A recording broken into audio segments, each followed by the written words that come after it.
দেখুন নয়ন ভাই, আমরা ভেবেছিলাম যে আপনি তারেক রহমানের গাড়ির পিছনে দৌড়ান, এটা ঠিক আছে। আপনি দলীয় লিডার, প্লিজ বলতে দেন, প্লিজ ভাই বলতে তো হবে। আপা বলতেছিলেন, দেখলাম সেম কাইন্ড আমি ভাবছিলাম হয়তো আমার একটা প্রশ্ন ছিল যে আমার হাতে যে খেলনা আপনি নোট নেন, আপনি নোট নিয়ে আমার কথা উত্তর দিবেন। হ্যাঁ, আপনার খেলনা না অস্ত্র সেটা উত্তর দিবেন। আমার কাছে এখানে ভিডিও আছে এবং ছবি আছে। হাসিনা যে কাজগুলো করতো সেটা এখন আমরা বিএনপির মাঝে দেখছি। এরপর ছাত্রলীগ যে কাজগুলো করতো সেটা আমরা ছাত্র দল এবং দেখছি। এখানে আমি খুবই এসে ভাইকে দেখলাম, তো গতকালকে সারাদিন ভাইকে আমরা স্ক্রিনে দেখেছি, টিভি মিডিয়াতে দেখেছি আপনাদের মাধ্যমে। তো সেখানে দেখেছি ভাই হেলমেট পরিহিত অবস্থায় হাতে অস্ত্র নিয়ে তিনি লিড দিচ্ছেন এবং কিছু কিছু জায়গায় তিনি পুলিশ, ওটাকে কি বলে যে GA5 নাকি বলে এগুলা, আজকে যেটা আপনারা খেলনা, আজকে যেটা সারা বাংলাদেশে যে শিবির হাতে নিয়েছিল ওটা।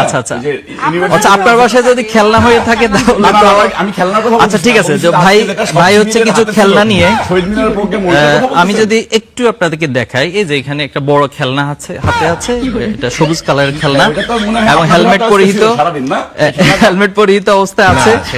এরপরে হচ্ছে আপনাদের হাতে ছিল না, আমাদের হাতে না, এটা আমরা গণমাধ্যম ছিল। এই অস্ত্রগুলো আপনাদের হাতে ছিল? দেখুন নয়ন ভাই, জিজ্ঞেস করতে ছিল কিনা আমার হাতে যে খেলনাটা ছিল এটা আপনাদের হাতে সারাদিন ছিল কিনা?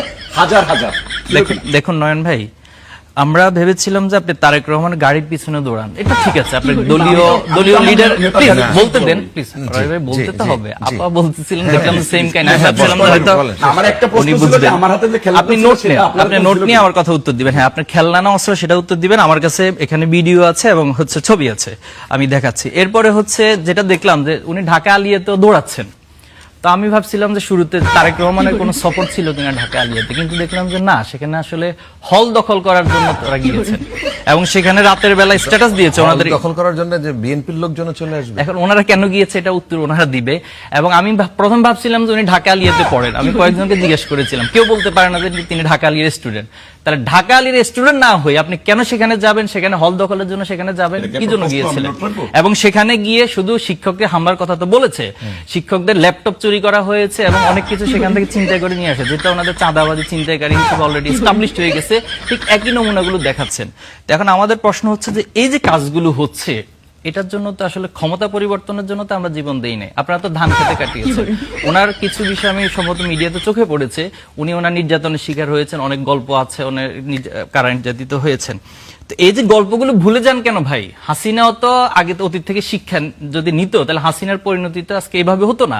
আর আপনাদের কাছে তো এখন চাক্ষুষ প্রমাণ, এবং এই প্রজন্ম পুরাটা এখন প্যারালালি আপনাদের সামনে আছে, আপনাদের চারপাশে অবস্থান করতেছে। তাহলে এই প্রজন্মকে আপনারা বোকা বানিয়ে এই কাজগুলো কেন করছেন? আপনি ব্যাংক দখলের কথা তিনি বলেছেন, আপা বলেছিলেন যে এটা মানব জমিনের রিপোর্টের আলোকে আছে, আপনি ইত্তেফাকে আছে, অনেকগুলো মিডিয়াতে সেটা এসেছে।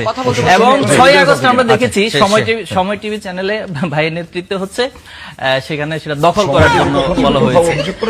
এটা নিউজ আছে, আপনি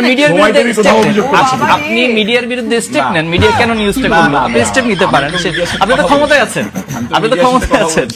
তো এই যে পেটের ক্ষুধা দীর্ঘদিন আসলে ওই যে বলে না খাওয়া দাওয়া যাদের অভ্যাস, এখন দীর্ঘদিন 15 বছর যে না খেয়ে থাকার অবস্থা, আমার কাছে মনে হয় পুরাটাই হচ্ছে প্র্যাকটিক্যাল একটা রূপ আমরা দেখতে পাচ্ছি।